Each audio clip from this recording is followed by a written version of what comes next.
Yan. Pag nakakita po kayo ng katulad ng suot ka na meron pong korpata, yan, sa mga ano po, anong naiisip po niyo noong araw? Yung papauta. Mormons. Sino po nakakaalala mo ng mga Electrolux? Yes, Mas. Dati ako dyan. Dati, yan, di ba pagka naka-Electrolux, talagang kumakangganan. Knock on your door, yun ang pinakala po niyan, ng Electrolux. Hindi po, nagkurbata po ako because I wanted to present something. And I wanted to sell something sa atin pong bawat isa po sa atin. Katulad po ng ating po na pangako sa mga nanonood po sa atin na online, salamat muli sa pagsama po ninyo. Maiksi lang po itong ating exhortation.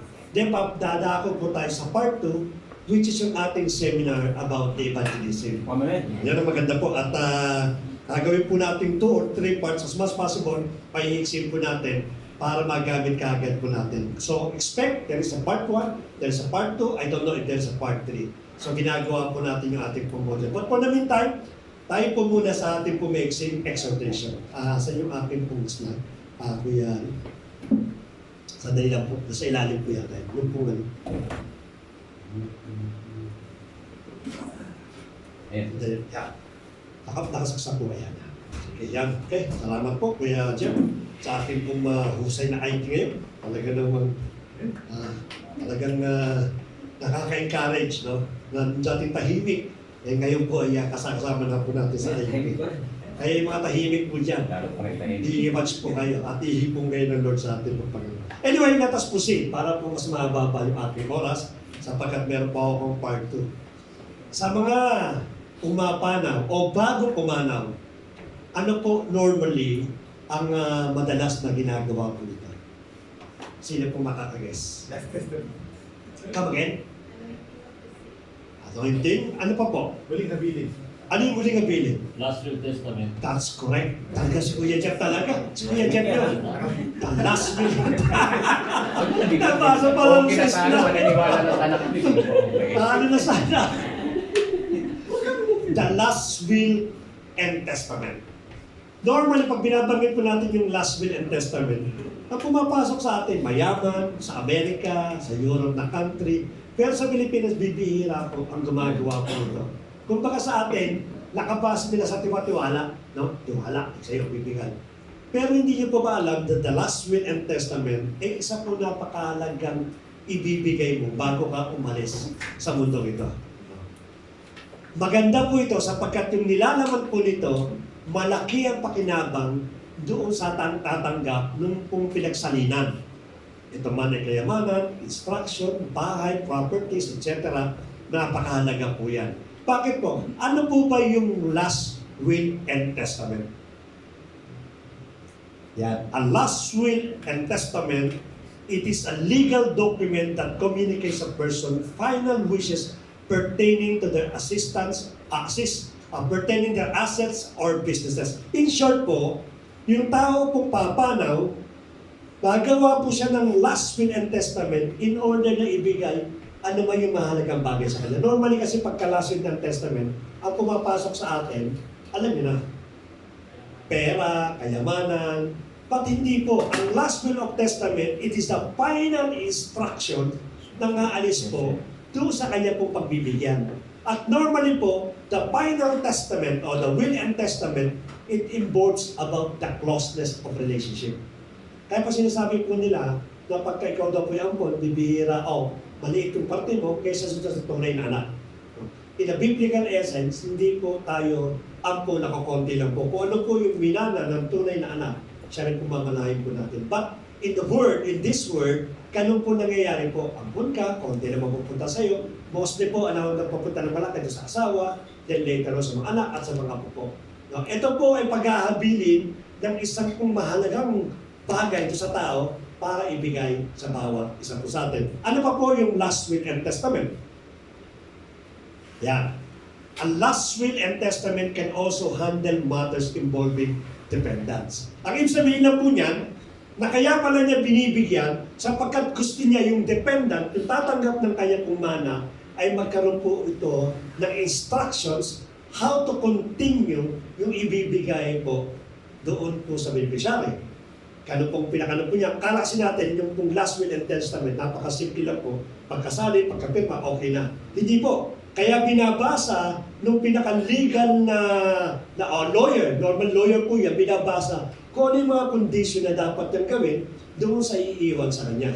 Yung po pinaka-last will and testament. Bakit ko po pinag-uusapan po ang last will and testament? Because today, that is the message of God sa bawat isa po sa atin. So the title definitely na, babanggit ko na, ang title po nito is, ang purpose po pala, no? Nalimutan po natin. Tinatawag natin yung purpose. Ang sabi po, purpose daw po is, will is the declaration. Dali po. Why is a person required to make the last will and testament? Dito po sinabi po ito, will is the declaration of the unison and keep intact that a person about to live.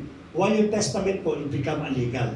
Hindi po pwedeng will, kaya nga malagi kasama po yan eh. Yung pong will, yung kanya pong kagustuhan na ipagkaloob. Pero kahit ano po ang gusto po niya ipagkaloob, kahit anong verbal ang gagawin po niya, pag wala pong testament, which is the binding legal document, para po yung pong iiwas sa kanya, ay mapunta po sa bawat sa pusatin o sa bawat na pamanahan po to relay what is the testator wanted to continue by the beneficiary and what are the responsibilities involved in the last will and testament. Again, what is our message? Binanggit ko na po yan.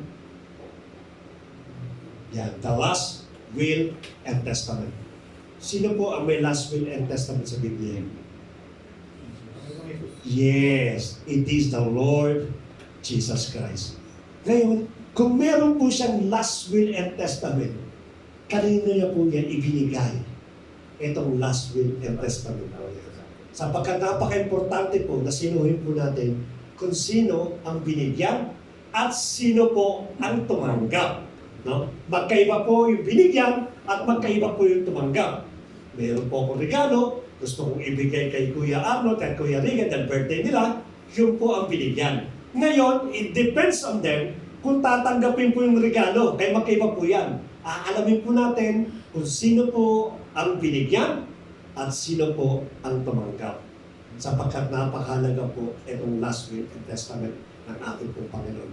Then, ano ba iniiwan ng ating Panginoon? Malaking bahay, magandang maraming lupa, maraming kayamanan. Ano po ba iniwan po niya? Ito po iniwan po niya sa bawat sa po sa atin. It is priceless. Hindi po natin pwedeng itong bus yung pananalag. Ano po yun? Pasahin po natin sa Tagalog para mas maganda. Mateo 28, 18 hanggang 20. Kilalang po ito. No? Ang sabi ng ating Panginoon, at lumapit si Jesus sa kanila, ito po yung last chapter po ng Mateo na kung saan aalis na ating pong Panginoon. Parang last will and testament talaga. No? Aalis na po siya. Ang sabi niya, sa kanyang kinausap na sinabi, ang lahat ng kapamalaan sa langit at sa ibabaw ng lupa ay naibigay na sa atin. Therefore, nakatanggap ang ating Panginoon. Sabi niya, ibinigay na sa atin eh.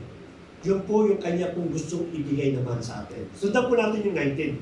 Dahil dito, magsiyaong nga kayo at gawin ninyong mga alagad ang lahat ng mga bansa na sila'y inyong bautismuhan sa pangalan ng Ama at ng Anak at ng Espiritu Santo.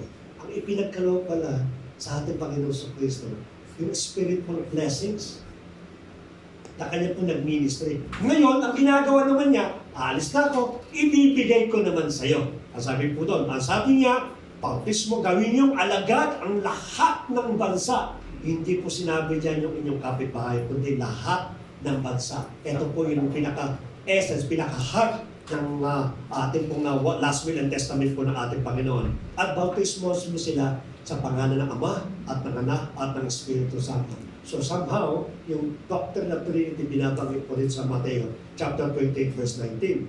Sa huli po, na ituro ninyo sa kanila ang kanilang ganapin at lahat ng mga bagay na inuutos ko sa inyo at narito ako sumasa inyo palagi hanggang sa katapusan ng sanlibutan. Look at no, it's a complete testament. Nung ibinigay po sa atin yung pinaka-priceless na gagawin po natin, nagbigay siya ng instruction. Ang sabi niyo, kamalungkot, kasama mo ako hanggang sa dulo ng iyo pong, hanggang sa dulo po ng sanlibutan, hanggang katapusan po ng sanlibutan na ito.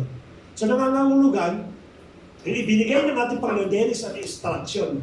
So kung i-apply po natin yung meaning po ng last and testament ng ating Panginoon, this is an spiritual wealth. Pag binanggit natin spiritual, ay, spiritual wealth pala yung last will and testament, mapipayda. Wala pala, kala ko meron akong makukuha lupa, kala ko may makukuha kayamanan, kala ko makakuha ako ng magandang trabaho, kala ko mapopromote ako, kala ko magkakaroon ako ng increment. Wala pala, mapipayda. Spiritual blessings pala ang ipinagkakaloob ng Lord. Spiritual things. No? Kung tayo po ay isang karnal na tao, definitely hindi mo maiintindihan ng spiritual things. You don't even appreciate it. Hindi mo ma-appreciate. Sabihin lang sa inyo, sa inyo na yan. Hindi ko gustuhan niya mga ganyan bagay. Kaya nga sabi ko sa inyo, sino ang binigyan at sino po ang tumanggap. Dalawang bagay po yan. Aalamin po natin, maaaring ibinigay sa iyo pero gawin hindi mo tinatanggap. Aalamin po natin. So yun po ang ating pong sinasabi ng ating Panginoon. No? Ibinibigay daw po sa bawat sa po sa atin itong last will and testament. These are the instructions of our Lord Jesus Christ to His disciple. Kung itong instruction po ng ating Panginoon, ito po ang unang-unang ministry ng bawat isa po sa inyo. Kaya nagtataka po kayo at marami nagsasabi, ako po hindi ako nagsasalita, gusto ko na malinawan ng bawat isa. Hanggang ngayon wala pa akong ministry. No, you are absolutely wrong. When you accept the Lord Jesus Christ, the first ever ministry is to evangelize. Yun talaga ang trabaho ng bawat isa sa atin. Kaya lang po, hindi natin naiintindihan yung sinabi ng ating Panginoon. No, sometimes, hindi natin naiintindihan o ayaw nating maintindihan. Magkaiba po dalawa. No? Yun ang unang trabaho po niyo. The first thing that when you started the work in the company, ibibigay ka agad sa inyo yung pong pinaka-protocol o yung pinaka-parang company policy para maintindihan po niyo. Ito binibigay ng ating Panginoon. Baby Christian pa po ako eh. Wala akong baby Christian to become an evangelist. Hindi po nangangailangan, sabi nga ng isang po, hindi nangangailangan ng doktrina, hindi nangangailangan ng doctorate sa school, hindi nangangailangan ng mga certifications. The moment that you accept the Lord Jesus Christ, your first ministry is to become an evangelist. Evangelism. Kaya pag tinanong ka, parang ilang taon ka na? Matagal na ako, 10 years na ako. Anong ministry mo? Huwag ka magsasalita, wala akong ministry. My first ministry is to become an evangelist of God. Amen. Sapagkat yun ang talaga pong tawag sa atin. No? Ang sabi niya, to spread the gospel until to the end of this world. Hindi nangangulugan, hindi pupunta ka ng Africa, hindi ka pupunta ng ibang bansa para maating mo yung pinaka-end of the world. Ang ibig sabihin lang yan, habang ikaw ay buhay. Pag namatay po tayo, wala tayong purpose para mag-evangelize. So habang ang tao po'y buhay, nag-i-evangelize po siya. Kahit siya po ay 14 years old, 16 years old, 18 years old, 60 years old, 80 years old, patuloy po ang bilis natin bilang isang evangelist. So I hope malinaw po yung pinagkaloob po ng ating pong Panginoon. No? Ngayon, bakit po tayo mag-i-evangelize? Sapagkat ang sabi ng ating Panginoon, the good news is for everyone. Sa ating lahat po yan, hindi po sa atin lang matinawag ng ating Panginoon. I'll give you one good illustration kung bakit tayo dapat magkaroon po ng evangelism o bakit tayo hindi nakakapag-evangelize. No? Ang isang tao, pag tumanggap po siya, either siya o yung anak po niya, ng isang mataas na grade sa school, wala kang oras na hindi mong binabanggit in achievement ng anak mo. Tama, mali? Amen. Di ba? In fact, ayan ang aking pong yung aking pong panganay, nag-i-intern na siya. Alam niyo, out of the abundance of my heart, gusto ko lagi siya nagre-report. Ano yung accomplish mo yun? Pag nag-uusap kami, tuwang-tuwa ko. Kasi hindi ko maisip at na yung aking inaalagaan na inaakay-akay lang sa school, nag-i-intern na. Amen. No? Hindi pumapasa isip ko na parang practice lang. Hindi. Sabi ko sa kanya, isa ka ng regular na manggagawa. No, at lagi ko pong binibida po yung aking pong panganay, pagka mayroon po siyang award, lagi po nakakuha ng business po yan. Hindi po wala sa kwentuhan yan. Yung anak ko nga, ganun. In fact, to be honest with you, pag nagkakwentuhan kayo ng iba, ang gagawin mo, paano ko papasok yung aking anak dito? Sisigit ko, babaguhin mo yung topic para na may pasok yung anak ko. Yung ginagawa natin, hindi. Diba? Kasi tuwang-tuwa ka eh. Yung anak mo nakakuha ng award. Pag nakita nga kayo, anong bobas mo kagad? Uy, anak kong taas ng grade, nakita mo ba? Sina-shout out po natin. Bakit po? Dahil may nagsabi sa atin na i-shout out natin. Hindi. Kasi yung puso natin umaapaw. Nagagala ka kasi nakakaroon ng accomplishment. Ano mo? How much more ang salita ng ating Panginoon? Kung buhay wala hanggan. Kaya nagtataka ako minsan kung bakit hindi natin may shout out yung eternal life na ibinigay sa atin upang i-share po natin. Manalo ka nga lang sana. Gamitin ko na po yung kung ginagamit nyo. Manalo ka sana sa loto ng 1 bilyon. Patakot-takot na. Pagbabandera na. Bisa nga, may panel pa dyan. Yung aking kapatid na pumasok po sa board examination, electrical engineer, nagpagawa po siya ng banner ng gano'n, binabandera sa buong Binondo. Kasi ganong kaligaya, ganong accomplish po niya. Pero nagtataka ako, when it comes to spirituality, why no one can shout yung goodness ng ating Panginoon sa bawat buhay po natin? Why no one can share the gospel sa bawat isa po sa atin, sa bawat nakakasalubong po natin? May pagkakataon ka na, in fact, the other people, they're trying to open up about the biblical, about the spiritual things, pero hindi ka makapagsalita. Nahihiya kasi ako eh. Why? Kasi there's something wrong sa pagtanggap mo ng gospel. Hindi ka makashout. No? Nakatanda niyo yung bata doon sa Amerika na sabi niya, sumisigaw sa kalsada, Jesus, don't worry, everything will be okay, everything. Natutuwa yung bata kasi nalaman niya kung paano yung Diyos, paano ang ating Panginoon lumagot sa kanya. Yun po nakapagtataka po sa atin. Why?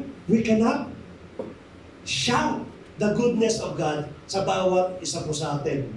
Yung pong ating pong accomplishment, yung ating pong achievement, sometimes it take weeks, no? Sa mga pamilya natin, sometimes siya tumatagal ng buwan. Pagtatapos na yung semestral ng anak mo, pinibida mo pa rin yung kanyang first semestral na grade. Kasi bakit? That is the greatest achievement po. Nung amin pong online BS, there is one question coming from Sister Rona. Na ang sabi niya, ano po ba ang main theme ng church? Because the church was established during the time of Acts. Yung po sa Acts chapter 2, yung tinatawag po na the day of the Pentecost, doon po isinilang po yung iglesia. Kaya kung mga nanonood po sa atin, the church po nagsimula po yan sa Antioch, doon sa panahon po ni Pablo during that time. Ang sabi ng aming kapatid yun na online BS, ano raw po yung pinaka-main objective, pinaka-main purpose natin, o anong main theme ng isang iglesia. Ang sabi ng ating Panginoon, doon din po sa Book of Acts, nung sinagot ko po yung ating kapatid, ito po yung kanya pong main theme. Ang sabi po niya, but you will receive power when the Holy Spirit has come upon you, and you will be my witness in Jerusalem, and in Judea, and Samaria, and unto the end of the earth. Ito po pinaka-main theme. Ang sabi niya, mag-witness kayo. Alam niyo po ba, yung pong ating pong trabaho during that time, no, is to evangelize. Kaya nga sabi ng ating Panginoon, binibigyan ko kayo ng task ngayon, responsibility, upang sa ganun, magkaroon ka ng pagmamahal at tawag, tumugod ka sa akin pong tawag sa Jerusalem, Judea, Samaria, and to the end of the world. 4 po yan. Pas, alam mo yung Jerusalem? Pupunta ako ng Jerusalem para mag-evangelize po doon. Nung araw po, ganun po nangyari. It is literal meaning. When they accept, or when the Holy Spirit received ng mga ito po, nag-spread ang gospel po sa Jerusalem. Then after that, nag-scatter po sila, dumating sila ng Judea, umabot sila ng Samaria, at umabot po sa end of the world. Sa Greek, sa Roma, sa Asia Minor, marami na pong inabot po yan. So pa, sabi-sabi pa mag-evangelize ba tayo kung nasama natin? Hindi po. Bibigyan po natin ng spiritual meaning kung anong ibig sabihin po ng Jerusalem. Kasi sa inuna dyan, Jerusalem. Now, they never went to Samaria, they never went to the end of the earth, at the end of the world, but they started in Jerusalem. So, paano po kung mag-evangelize? Saan po una? Unahin mo Jerusalem. At ano po ang Jerusalem sa bawat sa po sa atin? Sino po nasabi? Family. Your family. Kasi Jerusalem po, it is the own city of Jesus Christ. His family. No? So nangangahulugan po, ang Jerusalem pala, yung pamilya mo. Unahin mo yung pamilya mo. Kasi yun ang malapit sa iyo eh. Diba? Pero problema minsan kasi, napakagaling natin mag-share, but when it comes to the family, timid yung ating dila, hindi makapag-open. No, bakit? Kasi unang-una anong reason? Ang iniisip nila, Baka sabihin ay ikaw dati ganyan ka. Tapos biglang, nga, ganyan ako dati. Diba? Let us remember, when you are testifying to your family, the first thing that you will read, it is not the Bible. Hindi sasabihin, pasan yung Bible sinasabi mo? Anong ganito? Paano pagkakalaw sa Bible? Hindi po yan. When it comes to the family, ang babasahin po nila ay ano? Ang buhay nyo. Buhay natin. No? Nakatandaan pa si Pastora na ganito yung si Matalino, pinamatay. Sino yun, no? Pinamatay? Brother Eli. Yan. Sumali po siya doon. Na ayaw ng tatay po niya na mag-join po siya doon. Kasi unang-una, yung ugali daw po, di maganda. Pangalawa, may iba yung reliyon. Na ano sabi ng ating kapatid, ng ating pastora? Ano bang mas mabuti na nakita mo sa akin? Nung ako ba ay nasa lumang reliyon o ngayon sa bagong reliyon na ito? Ngayon sabi niya, nakita ko nga na malaking pinagbago mo, bumait ka, naging ano ka, bla bla bla bla. So ano mas mabuti? Ang bumalik ako sa lumang reliyon na nakikita mo mali ang ginagawa ko o manatili dito? Testimony. When you share the Word of God, babasahin ng magulang mo, ng kapatid mo, at the rest ng relative mo kung ano ang naging buhay mo. Kung ang buhay mo, dati ay chismosa ka, ngayon, nabago ka na. Marites na tawag sa iyo. High-tech na. High-tech na ngayon ang tawag. Hindi chismosa, May marites. bayad pa nga At magsasalita ka, ay, dapat hindi natin pakialaman ng buhay ng bawat isa sa kapitbahay natin. Nakakahiya po yan. Pero yung kung kapitbahay natin dito, may ibang lalaki pala, may ibang baba. You continue sharing of mga hindi magagandang salita. Then how you convince yung ating pong mga magulang? No? Sita ka ng sita doon sa mga bawal na pinagagawa ng kapatid mo, pero ikaw mismo gumagawa ng ganung bagay. It doesn't make sense. When the Lord Jesus Christ testified to His family, nakita po nila ito. And you would believe that all the brother and sister ng ating Panginoon nakuha ng pula. Amen. But, sino pong ayaw mapunta yung kanyang pamilya na sa Panginoon, ilapos ko na. Lahat po tayo nagdi-deserve po niyan. But the question is, kailan? Alam niyo po, ako po, malaking guilt ko sa kanyang bagay. That every time that I went for vacations, kami po mag-asawa, may pamilya, no, nakakapag-share po kami, but limited. No, because siguro inuun namin yung amin pong leisure. But you know, this JTGIA become a big impact sa bawat buhay po namin. That every time that we are about to go for vacation, sabi namin, wala tayong sasayangin. Susuyurin natin lahat. Let us start sharing the Word of God. If we can manage to start the JTGI Pampanga, then we will start the JTGI Pampanga. Dapat gano'n na po ngayon. Kasi bakit po pamilya natin pinag-usapan natin? Hindi naman po napaka-ganid at napaka-alumat. Kung ang nararanasan po natin, hindi natin mabahagi sa ating pamilya. So let us start loud, shout sa ating pong pamilya. By means of what? By means of our voice? No. By means of your life. Importante po yan. Jerusalem, it is your first ministry, your family. What is Judea? Yeah, surrounded. Tama po yun. Ano pong Judea? Yan. Your environment, yung pong community po ninyo. Yung mga friends, yung kapitbahay, yung pong medyo malayos, pagkabarangay po ninyo, yan ang Judea ninyo. Now, after nyo to share the gospel to your family, then go out from your family. Ang problema minsan, gumalabas ka na, sinishare mo ni kapitbahay, yung pamilya mo iniiwan po natin. Magkaroon po tayo ng proper, no? Na, kasi ang masakit yan, yung ibibigay sa inyo, kami sinishare mo, samantala yung mga magulang mo, hindi mo ma-sharean. O kaya yung mga magulang mo ay hanggang ngayon nagsusugal, tatay mo nagiinom pa, as nag-share ka, bawal po ng ganyan. Eh, ba't di mo sitayin yung magulang mo? Diba? Kaya let us start first sa Jerusalem, then let us go out. I-expand po natin Judea, yung pong inyong mga kapitbahay. No, kinakailangan po yan, makapakinig po sila. In fact, ang plano po namin, lagi namin sinasabi, no, sa amin pong subdivision, may clubhouse doon. Maganda yung clubhouse eh. Sabi ko, Mama, Bakit hindi kaya tayo magpakain? Total, marunong magluto eh. Invite natin sila, salo-salo lang. Pero hindi nila, ang tatargetin natin is our community.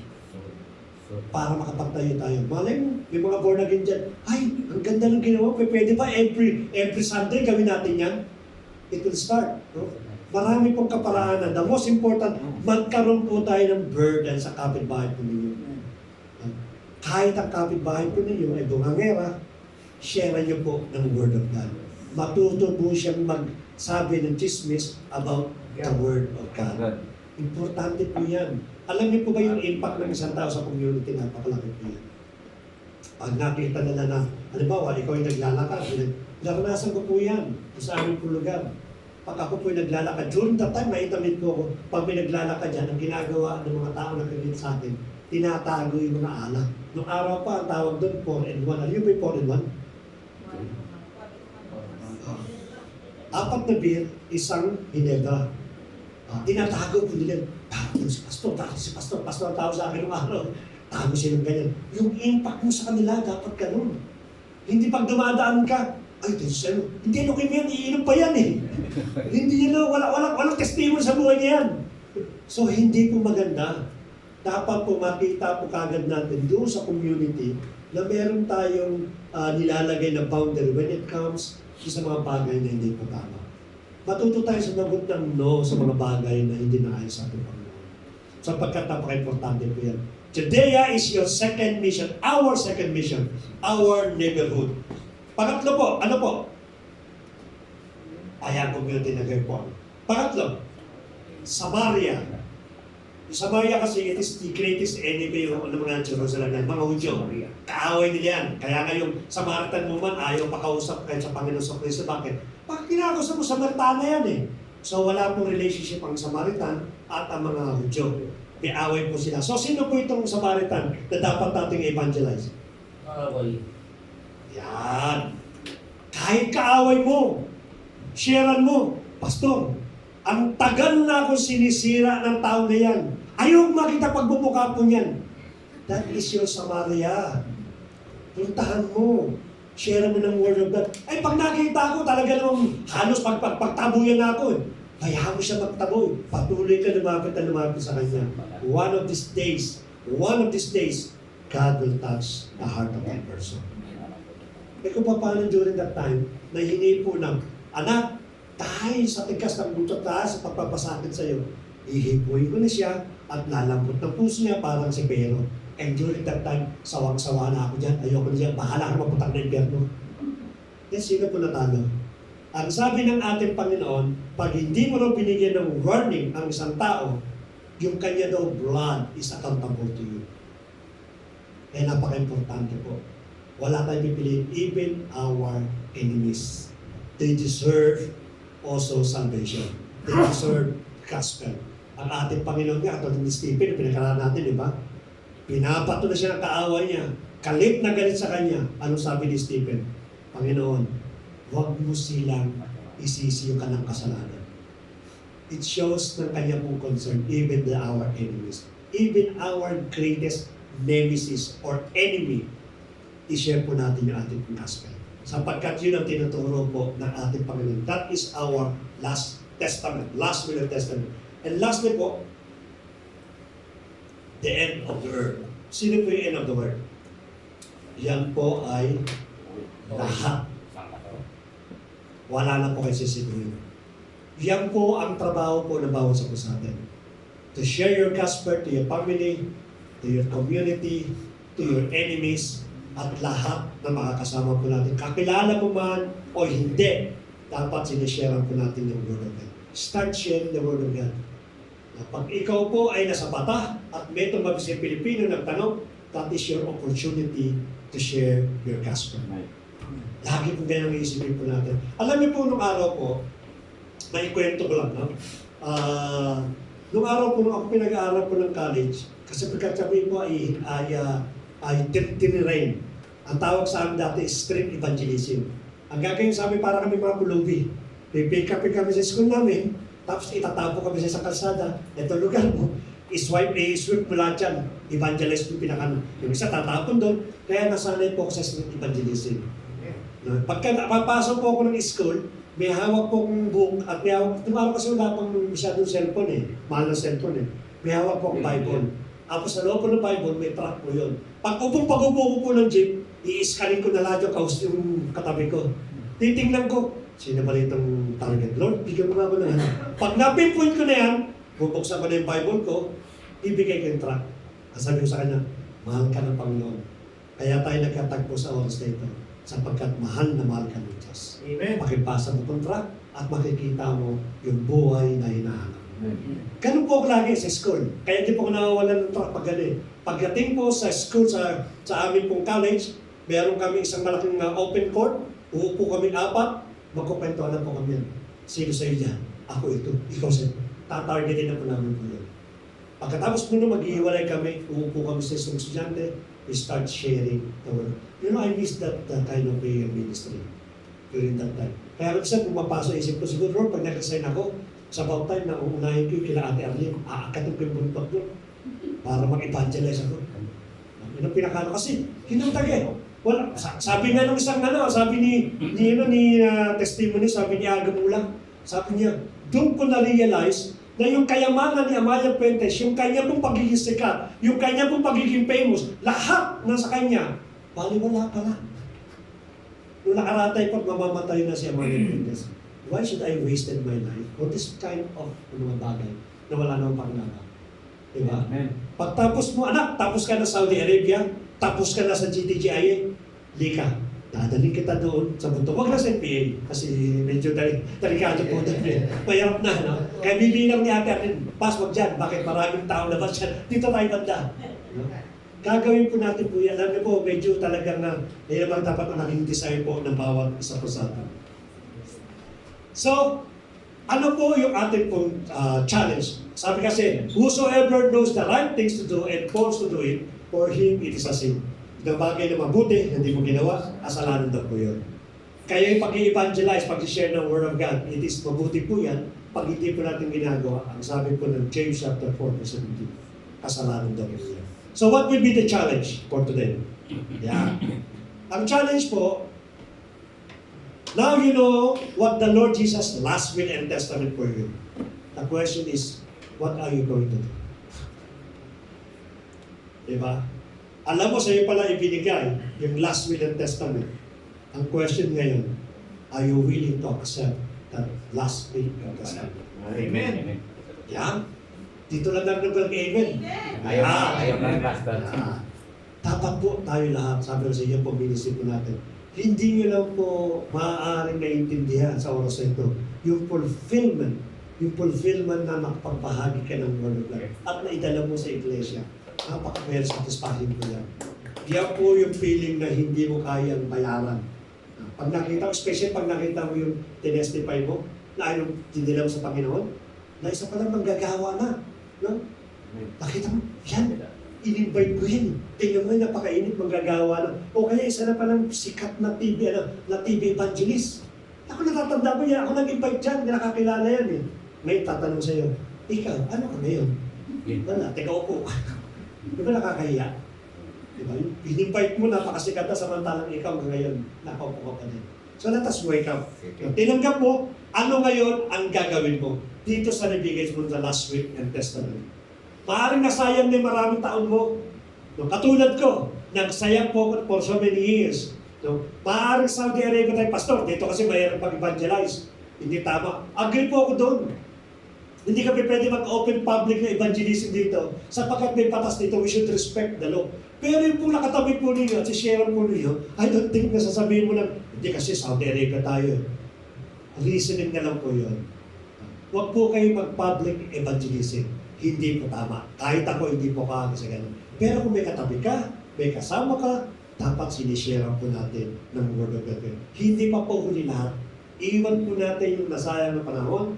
Kung ito man ay buwan, taon man, iwan po natin. Let us start now. Kasi tinatawag tayo ng ating pong Panginoon. Ulitin po natin yung Acts chapter 1, verse 8. No? But this time, hindi ko po in-highlight yung pong Samaria, yung pong Jerusalem. Ang in-highlight ko po rito, the power when the Holy Spirit was come upon you. If you have the Holy Spirit, no, kahit saan po tayo mag-evangelize, it is the Holy Spirit will touch the heart of that person. Hindi po tayo. Hindi po yung galing mo sa pag-evangelize. Hindi po yung dami ng nalalaman mo sa Bible verses. Hindi po kung paano mo pinapaliwanag ang isang bagay. Hindi po because of so much theology, scatology, ano pang tawag po dyan, ang humihipo po sa puso ng isang tao ay ang banal na Espiritu. Amen. The question is, how the Holy Spirit will touch the person unless you share the gospel. Wala siyang iipuin eh. Anong iipuin? Ano kukumbik ko? Ayaw mo magbuka ng bibig, ibuka ang bibig mo, i-share mo yung gospel. What is the gospel? That the Lord Jesus Christ died for him or for her and rose for him and for her. Then that's the Holy Spirit's work. Tapos ka na, kapatid. Tapos na, anak. Ako nang bahalang magkumbik mo dyan. Kaya tayo huwag tayo mag-discourage. Pastor, sinerang pa naman, ayaw naman siya ayaw naman siya tumanggap eh. Ayaw niya intindihin yan eh. That is not your problem. That is the problem of the Holy Spirit. One day po yung marami nagtatestify, magkakaroon po ng echo sa kanyang pong pandinig, yung isinare mo. Tama yung isinare mo, nakasalubong ko sa mata eh. Tama nga siya. Why? Because it is the conviction of the Holy Spirit. Kung wala po tayong share, wala po iko-convict ang banal na Espiritu sa bawat isa po sa atin. So, it is the Holy Spirit that gives us the power. Now, the big question is, what is your decision now? Spread the gospel. That's correct. Spread the gospel. Don't be ashamed, afraid to share your gospel. Let us remember, if it is the Holy Spirit that really involved dito po sa pag-share po ng ating pong Panginoon. That's it. Tapos na po ang message natin. Amen. Liliwanagin po natin yan doon po sa part 2. So sa part 2 po, ito kami po, kasama po sa mga nanonood, this will be an interactive discussion. Sabi po natin, Pastor, tama po kayo, nariintindihan po namin, ito pa yung last will and testament. But you know, sometimes we need guidance. We need somebody na makapag-guide sa amin in order to start the evangelism. Tama po. Let us remember, even those disciples of the Lord Jesus Christ, tinuruan muna ng ating Panginoon before He sent 2 by 2 yung 70s. Nag-train muna siya sa ating Panginoon kung ano ipipresent mo nila. Now, this part 2 is about how to present the gospel. We will continue para po walang masayang na oras sa atin. Sapagkat gusto pong i-maximize yung oras na ito. So let us proceed for the evangelism seminar, part 1. So ano po yung evangelism seminar?